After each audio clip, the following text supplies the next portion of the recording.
Привет, мужики! С праздником! Фокус у меня гуляющий, вот поэтому представляю первый ножик светлым.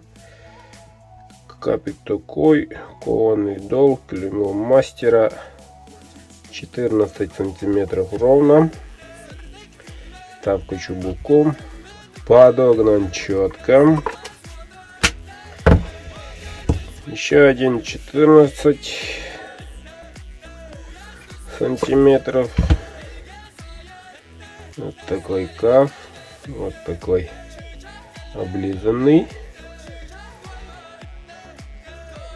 Вот кованый дол, тоже длина 14.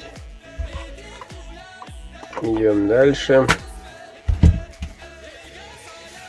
Так, тоже длиной 14.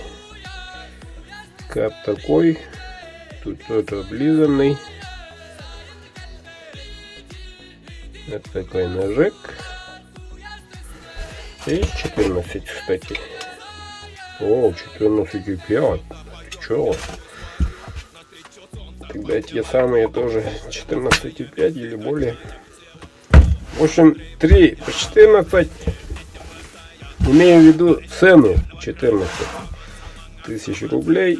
А вот один такой светленький 13 сантиметров. Таким богатым капом.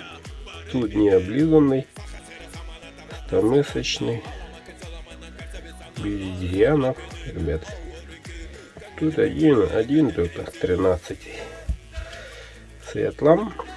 У всех сталь одинаковая. Неолокс 2. А этот красавчик малыш 10 в темном. Длина клинка 10 и цена за 10 рублей. Этот 13. Вот, и малыш. Это ножик самый дорогой. Почему? Потому что он волшебный. Вот такой вот красавчик. Стоимость 25. Вопросы в личку. От чего и как, расскажу в личку. Все, ребята, пишите, звоните. У всех сталь Неолокс 2. Вот 14 по 14 тысяч, 13, 10 и 25. Все, наступающим. Кто первый, тот успел.